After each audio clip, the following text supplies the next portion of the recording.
guys, if you take a look at the consular fee for those who are going to study, I just want to drop this here because I may forget.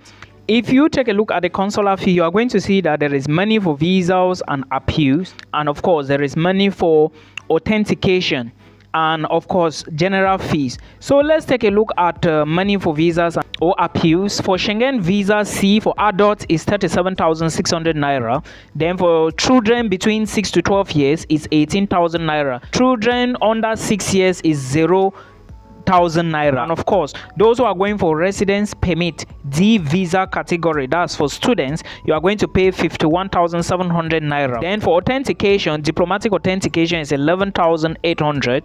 Then translation from English. Now I am explaining this because I want you to put it into consideration. You have to legalize your documents, then authenticate them. Ministry of Education, Ministry of Foreign Affairs, then embassy. Okay, then they have to translate from English. Beautiful people, welcome back to our YouTube channel, and thank you so much for joining the channel today. Guys, while Canada is behaving somehow, there is no time to waste. But again, I always say that if you think you can wait for Canada, then you should wait for them. Okay, nobody should discourage you. If you think you have the money for Canada, then you should wait for updates, then you apply for your Canada visa. However, to those who have been asking me of other visa types they can use, of if they can apply to other countries with third class, with HND, this video is for you. But I want you to watch this video till the end, and please, while you are listening to me, pick the little points you think you can pick. There is a country in Europe I'm going to be talking about, but this time I'm not talking about the study options, I'm not talking about the study pathway. I will be talking about a particular visa type. All right, this visa is a short stay visa. Now a lot of people use this visa and immediately they jackpot, they go and ask for their odoro. Yes, most people don't know. So for those of you who want to use this type of visa, there are documents I'm going to explain. I will talk about the procedure. Cameroonians, please let me draw your attention to the fact that there is no embassy in Cameroon when it comes to this particular video, so you have to go to Nigeria. However, do not limit yourself because it is becoming so difficult now to immigrate abroad. The money is not that easy to immigrate abroad. Now let's go further. My name is Milton. If you are just joining the channel, do not forget there is one thing you need to do for us. Just dance like me, and you check the subscribe button below, subscribe to the channel, and share this video to one individual so that it can help them. This video can literally help somebody. I know why I'm talking about this. I know this is an affordable way to immigrate to Europe, but a lot of people will not understand. Please watch till the end so you get what I'm saying. So this visa type I want to talk about is not a study visa. It is called a Schengen visa. Okay, now why am I talking about this country? This country is called Hungary. And if you take a look at the past approval rates, all right, Hungary is not a big country that much.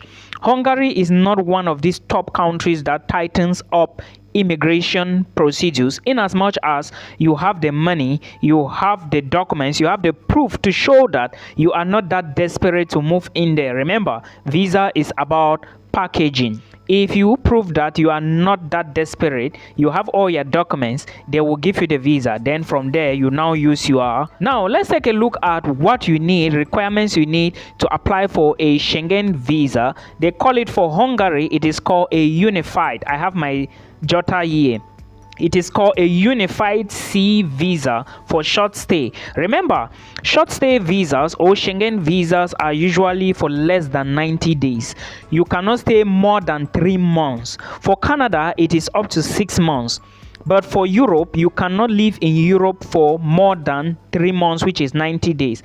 Now, remember, while in Europe, if the country in which you are is in the European Union or is a member of the Schengen zone, you can enter into any other Schengen country with that particular visa. You can go to any European Union country with that particular visa. Then from there now you can strategize. But before you use this type, make sure you have something in mind, like a strategy you get. Now, this visa for Hungary is called a unified short stay visa, and the documents you need to submit include: one, an application form. You have to fill it and sign it. There is a copy online where you can download from the Hungarian embassy in Abuja website. I'm going to put the website in the video description box. If you need a one-on-one appointment with me, please book from the description box, and any comment, drop it in the comment section. I will reply. Remember, one thing you should be looking at short stay visas in most of these countries is because: one,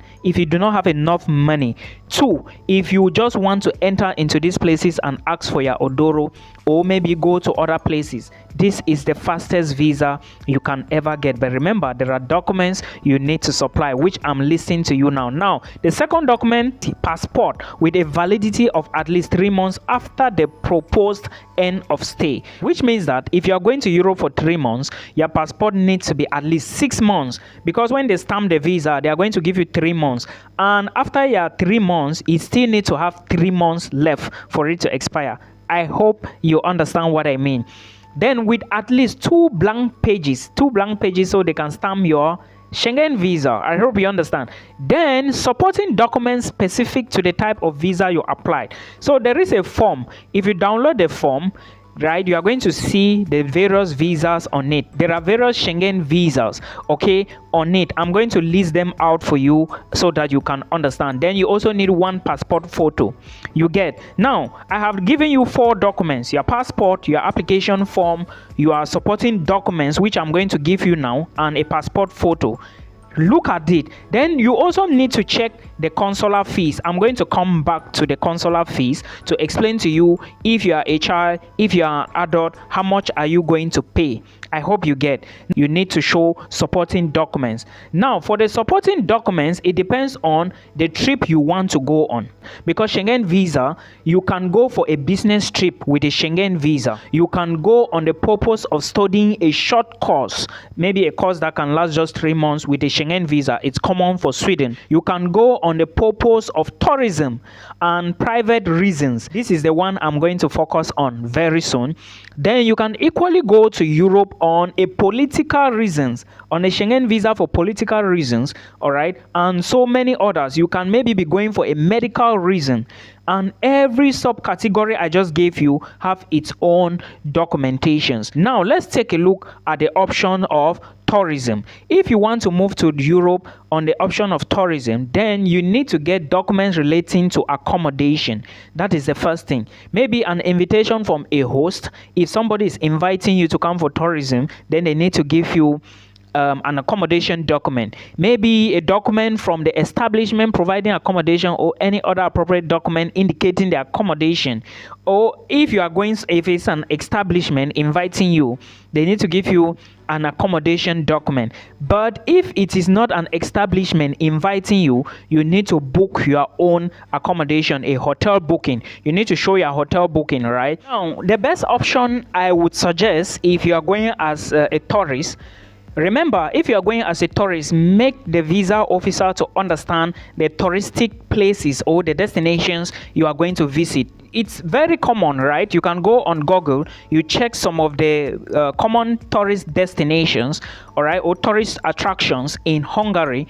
Then you write them in form of your letter. In case there is a letter, if there on the form you have been asked to fill this information, you fill them. If not, I will advise you to put them down. Tell them this is where you are going to visit, this is where you are going to stay, and this is the number of days, and so many other things, and why the trip is important. This is just an extra document. For those who have applied for tourist visas to Canada, you already understand what I mean. Yes, so this is how you should put it. Now, we are done with the issue of the accommodation. Let's take a look. The next document now is your itinerary. Itinerary is the booking, your flight booking. Now, there is one thing a lot of people don't know. You do not need to book and pay the flight. Okay, look at what is written on the letter, where you are the letter you are going to find, the list of documents you are going to find on the embassy website. It says confirmation of booking of an organized trip or other appropriate documents indicating the envisaged travel plans. Now, booking, when you are going for tourism, you have to book one way and two way. That is two-way ticket, aller and retour. That is how it means in French. The reason you are booking the retour, the ticket you are going to use to return back to your home country, is because you do not want to give the visa officer an impression that you are going to remain in Hungary. Remember, this is a short stay visa. You have to return back to your home country. So you have to give them every proof that you are not going to remain in Hungary. So you have to book a two-way ticket. You can book it, but you must not pay, okay? Because your ticket, your visa has not been given yet. Now, in the case you have to transit through another airport, you need a transit visa. I will advise you not to try to transit anywhere. It is not always good for you to do transit. Okay, these are some of the few documents you need. Tourist visa, let me say a Schengen visa if you are going on the purpose of tourism. Now, there are other documents you need to add if you are going for medical reasons, like confirmation from a doctor in that particular country with sufficient financial proof. Now, in addition to the applicant's intention to leave that territory or that country you are visiting. So remember, I said you must be able to convince the visa officer that after the stay you have to return to your home country. You need to also add what is called reservation of a return or round ticket. I mentioned that before, right? So it's not anything. Then you need proof of financial means in the country of residence. Now, on the embassy website, it is not stated if you need how much per day, or you need how much per month, or you need how much per the duration of the trip. But I always advise people that, one, just calculate that how much do you need to spend in that country per day for food, accommodation, transportation. That is it. Let's just say maybe for food, accommodation, transportation, you are going to spend maybe 80 euros per day. This is much, but let's just put it at 80 euros per day. Now you are going to stay, let's just say maximum 2 months. You multiply 80 times 2 months is how many days? Times 62 or 61 days. Then again, you estimate that how much is your flight ticket. Then you add it to the amount. Then you calculate the balance. But remember, this balance must be more. That's the money in your bank account must be more, in such a way that when you return back from the trip, you will still have maybe double the money.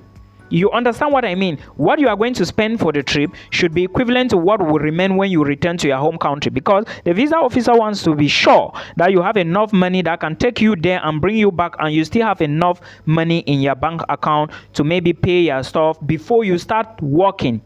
Then the other document you need is proof of real estate property. If you have real estate, then you can also add to the application documents. This is to show that you can return back from your trip. Proof of integration into the countries of residence. Maybe you have family ties in Nigeria, maybe you are working, you are a worker, maybe you have some properties. You show that you have these properties, and of course, proof of professional or a professional status. If you are working, you show your leave letter, you show documents of your employment contract, you show your pay slips. Now, this is going to show that you are going to return back to your home country. I hope you understand. So these things is all about technique. You cannot be going for visit or touristic purpose and you do not have a job. You don't have no property. What is going to show that you are going to come back? You don't have a family. Are you married? Do you have kids? You need to document all these things to prove that you are going to come back. So this is what you basically need in order for you to on a tourism trip or a touristic trip to Hungary. And again, remember, Hungary is not one of those countries that there is too much influx. That's why I'm giving you this option. Then documents in relation that the applicant's family situation, like maybe you have some stuff, can you travel with minor family ties? In fact, these ones are not needed. So all these documents I gave you, if you have more, you can add it there. They just need to be sure that you are going to come back. Then I think with maybe 3 million, 2.5, 3 million, you are good to go for this trip. Yes, but make sure you can satisfy that you will return back home, because somebody recently got a rejection for Lithuania Schengen visa, a Schengen visa to Lithuania, and she told me that they were not sure that she will return. You cannot be going on this type of trip if you are not working. You cannot be going on this type of trip and you are not show evidence that maybe when you return you are going to resume your job. You cannot be going on such a trip if you do not have documentations. So please put all of this into consideration. It's so important. Then when you go in there now, you jackpot immediately. Don't waste time. All right, there is no time for this, guys. I hope this helps you. Now, like I said, when it comes to bank statement, try to have at least 2.5, 3 million upwards. The more the better. I hope you understand. Again, if you have travel history, it is advantage you. Till we meet again in another one. Bye.